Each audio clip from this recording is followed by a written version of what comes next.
Hello everyone, welcome to Toyeen Talks. Wow.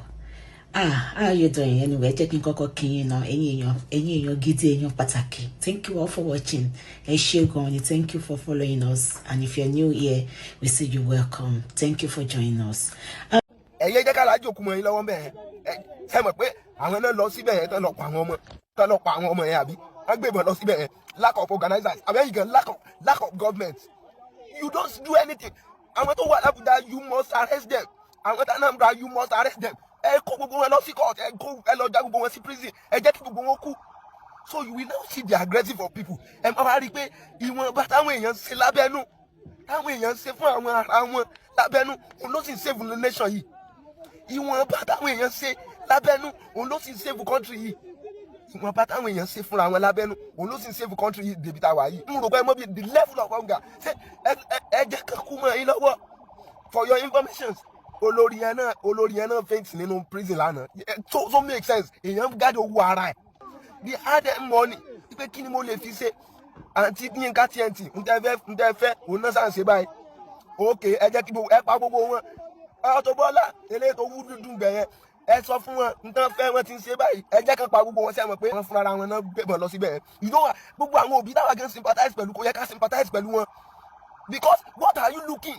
What are you looking for? Kí ni títọ́ ṣé wọ́n wá mú yín nínú yàrá yín ni? Kí ni tẹ́ wò tẹ́ fi jẹ́ káwọn ọmọ you allow a small children to leave your presence. Irú nonsense wo ni yẹ? Ẹ wá nǹkan TNT nǹkan fẹ́ bóyá ẹ wá put more effort. Ẹ jẹ́ kan pa wọ́n ṣe ti gbọ́ ṣe mọ̀ pé gbébọn lọ síbẹ̀ yẹn torí tẹ́ ẹ fẹ́ fún fò lọ́jọ́ yẹn what you are expecting they already do it. Ẹ ti understand? They did it already. Ó yá ẹ wá put more effort. Ẹ jẹ́ kán lọ pa wọ́n. And tẹ́ ẹ bá wá effort yẹn kán lọ arrest àwọn tó wà l'Abuja náà tó organize ti Catholic t'Abuja kán lọ pa àwọn èèyàn náà. Ẹ kì í ṣe èèyàn dáadáa. Èèyàn bí ní. You are wicked souls. Èèyàn bí ní. Èmi ò mọ ìlú tẹ́ wà o. And I don't care. Sẹ́rí Auto Bola ilé tó wúdùn bẹ̀ yìí tó ẹ sọ fún òun náà. What you are expecting they are already doing it. Ó yá ẹ put more effort. Ẹ jẹ́ kán lọ pa wọ́n.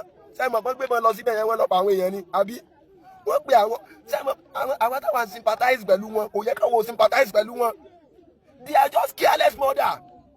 You people are careless murder. What are you looking for? Títò fi wọ àárín irú ọ̀pọ̀lọpọ̀ ju ọmọ ẹ̀ látòrí fence. You are open your mouth. You are talking anyhow. Ẹ pa wọ́n ṣe ti gbọ́. Ẹ wá gbọ́dọ̀ lọ sáná bra náà gbogbo wọn bá wà táyà lọ arrest gbogbo wọn gbogbo àwọn tó ń ṣe charity yẹn. Make sure ẹ kó gbogbo wọn. And owó tó ń their hard-earned money. With their hard-earned money. They are using it like okay ọ̀nà owó lálẹ́ gbàtà lè fi múnú àwọn èèyàn dùn.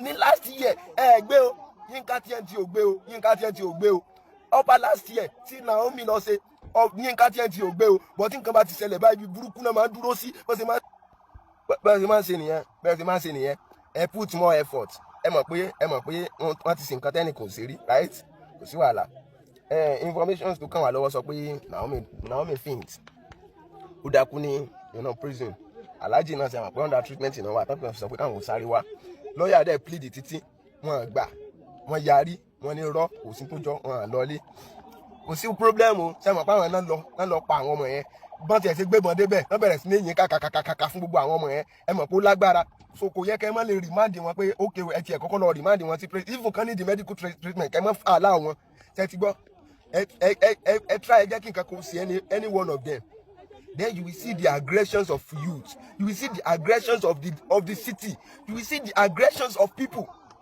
ẹ jẹ́ kí nǹkan ó ṣe wọ́n níbi tán wà yẹn let anything do them ẹ ti understand ẹ continue o ṣe mọ̀ pé ilẹ̀ ṣiṣẹ́ ti ẹ lápò nǹkan tó eléyìí tí Naomi ṣe ní last year ẹ gbé Yínká náà gbé Auto Bola ò gbé gbogbo àwọn tó jáde onírúgbọ̀n yẹ̀wùrù kan náà tó jáde òun náà gbé o kò gbé pé eléyìí ó gbé ọ̀n ṣe kí lórúkọ ó dẹ̀ wà successful none of you pick it you don't pick it kò sí problem ẹ continue ẹ jẹ́ kán pa gbogbo wọn gbogbo ẹ̀yin tẹ́ ń ṣe charity pàápàá eléyìí tẹ́ bá ti ẹ máa wá ẹ̀sùn sí wọn lẹ́sẹ̀ ẹ máa wá ẹ̀sùn sí wọn lẹ́sẹ̀ torí pé èmi ń sọ fún yín torí téèyàn bá ń ṣe nǹkan there is challenges in whatever you are doing ìwọ náà máa expect pé challenges ẹ̀ ń bọ̀ tó bá ń ṣe dáadáa ń bí báyìí tó bá ń tọ́jú àwọn nǹkan mọ̀ pé challenges jẹ́ náà ń bọ̀ o ti understand kò sí problem irú wickedness wo nìyẹn? Irú wickedness wo nìyẹn? Wickedness ni mo rí sí. Wickedness ni mo rí sí. It's not about we don't concern about those children that died. But lack of sometimes ó yẹ kẹ́ àwọn òbí yẹn gangan, those mothers ó yẹ káwọn gangan face the consequences. Ó yẹ ká face the consequences. What are you looking as in kí ni tó ọmọ mi ọmọ ọdún ọmọ tí ó ti pè ọdún kan kí ló báwo ló ṣe kúrò lọ́wọ́ ẹ̀? Ẹlòmíì ju ọmọ látòrí fence. Báwo lọmọ yẹn ṣe kúrò lọ́wọ́ ẹ̀? So ti tó táìmù tí tán fi débẹ̀ ni. They call them in so time. They are there even a day before the time because of 5,000 naira. Ìwà wọ̀ bíà ó pọ̀ jù láàrin àwọn òbí mi, láàrin àwọn ìyá mi. Now you use this one. Okay, ẹ mú ẹ lọ pa wọ́n sẹ̀. Ẹ ti gbọ́? Ṣé mọ̀ kó ti jí àwọn ọmọ yẹn, ó ti jí àwọn ọmọ yẹn sìn. Ilé ìtẹ̀sìn yẹn ti jí àwọn ọmọ yẹn. Continue.